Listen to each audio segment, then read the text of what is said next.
chose to live by. Excuse me, I'm sorry. Respect the mic. Please and thank you. All right. Thank you. Failure is not an option. Failure is not an option. The motto that I've adopted and chose to live by and adhere to. For those who continue to encourage and motivate me despite my stubbornness, I'm grateful. And I hear you. It's just that I'm hard-headed. Thus it takes certain things a little more time to sink in. So when it appears that I'm not listening, or you got my attention, I'm merely processing the information that you give me. I'm thinking. See, when in deep thought, I talk excessively, which enables me to concentrate better and focus more intently. I'm at peace amid chaos and confusion. That's one of the many characteristics that you develop while in the penitentiary. Not wanting to be a part of the nonsense and madness, you're having such an influence on nearly all who were involved. My dissatisfaction with myself let me know that my change was inevitable. So I gradually started to evolve. My thought pattern changed drastically, from reckless and intolerable to very meticulous and patient. My first priority was to further my education, because this would enhance and broaden my means of communication, enabling me to rub shoulders with the best of them, while the rest of them chose to remain the same. As I grew, I stopped viewing everything as a game, and that's when my outlook on life really started to change. I made a vow. Once given a chance to prove my growth and development, I do it through intelligence, manifested through my wise words, ways, actions, and deeds, in relation to sense that's no longer common or prevalent. The relevant effort that I put forth in living my life productively, in spite of the fact that I have MS, a disease with no cure, and I've been curing it for over 25 years, so it suffices to say that I ain't got much time left. But for now, I'm blessed with a facet of strength and resilience that perpetuates my drive and determination. Life steadily throws me curveballs, I just keep swinging, which in turn better equips me for this life that I'm facing. I could give up and call it quits, but that's just not a shoot if I feel fit. Because what remains true through and through even nowadays, broken trust is nearly impossible to mend or fix. See, I've always had trust issues, especially with women. It started with my mom. She did things to me and my siblings over 30 years ago that still affects me to this present day and time. So by no means take shedding tears as a weakness. It's most effective in suppressing irrational thoughts and anger.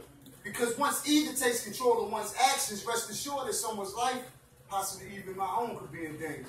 Because my life is lived on the brink of losing it. Succumbing to the likeness of such though is just not something that I'm cool with. Because that would be perpetuating society's stereotypical viewpoints on how formerly incarcerated black men shall forever be foolish. But not me. You'll soon see. The cake is baked. I'm just preparing the topping. Ain't no stopping until my death. Because for what life I got left, failure is not an option. Yes. Come on.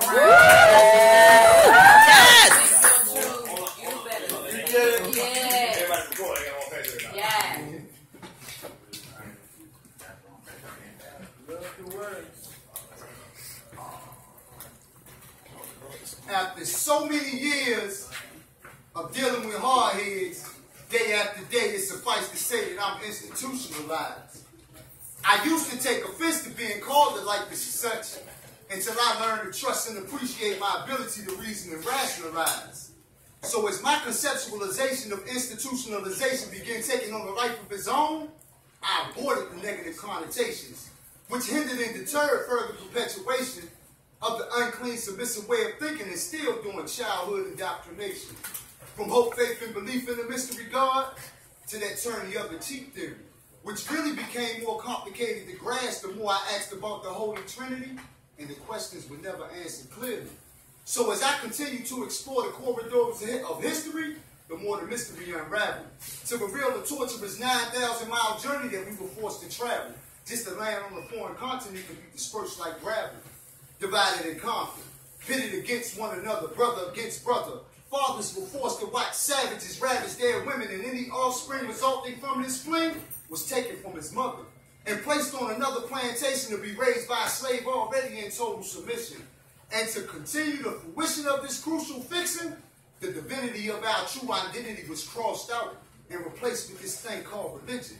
where we were taught to worship a fictitious character who just so happens to bear the exact same name of the warship that carried us forcefully from our native continent to foreign land formerly belonging to the Indian, one of the true native of the Americans.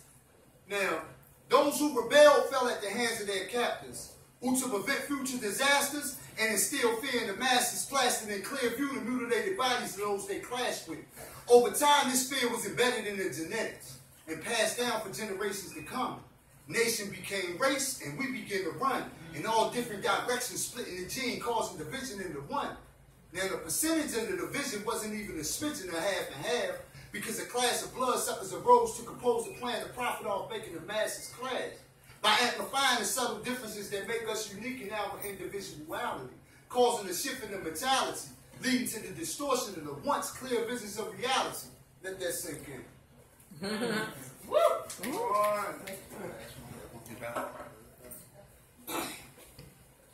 I knew that my reclamation back to society would be an uphill battle, but still I welcome the challenge, because just the thought of the looks on the faces of the non-believers as I succeeded sufficed enough to maintain my balance, in spite of all the backbiting and gossiping.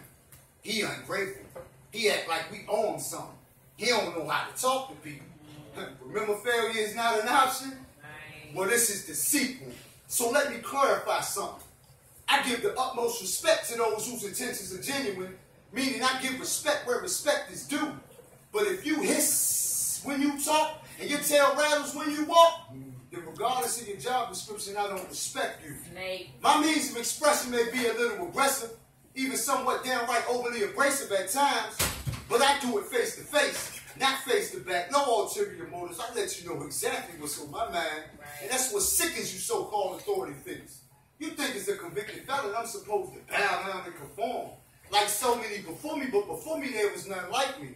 And the real reason that you don't like me is because I'm not your norm. However, I'm doing all that's required of me, except get a job. But it ain't my fault they won't nobody hire me. Employers steadily compliment my resume, yet readily say how the job in particular that I've applied for may require me to stand for long periods of time and do some heavy lifting, which in my condition, my physical won't permit. But in the mental, I perceive otherwise. And that's where the trouble lies. Psychologists call this cognitive dissonance. See, my understanding of life is this. Anything that my mind can logically conceive, my body can and will achieve. And this directly contradicts the doctor's diagnosis in regards to all that I would endure as a result of this disease. He first told me that I'd never walk again.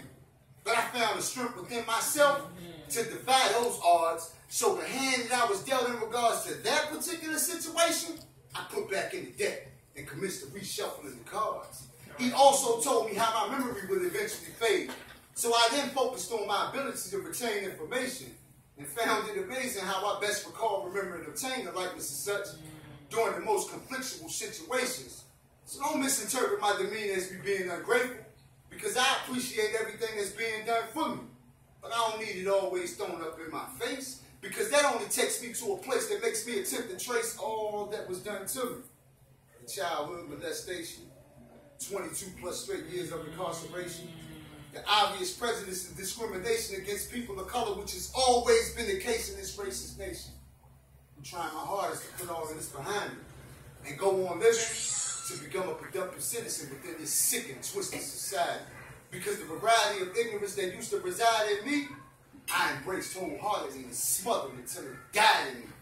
And what came alive in me was the side of me that I had been suppressing for nearly most of my life. So I celebrate and toast to my life daily because it feels good to be back in control of my life. Yeah. MS has indeed taken a toll on my life, but not to the extent that I'm ready to succumb to it, because I've come to realize that any obstacle or challenge consuming too much time going around or going over, all feelings aside, I got to go through it. Which is why I'm so unapologetic for my behavior, because an apology doesn't take back the hurt. And considering all that I've learned in this last year, here's a word of advice to the so-called bridges that I've supposedly burned. Try building with a new maturity. Instead of telling me what needs and has to be done, show me how to do it. Walk me through it.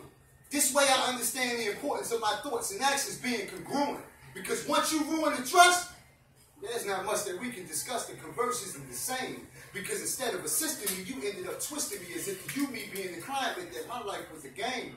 And although this may not be the case, you were placed in a position without the proper training. And once brought to your attention, you chose not to listen and instead took my admonition as if I was complaining.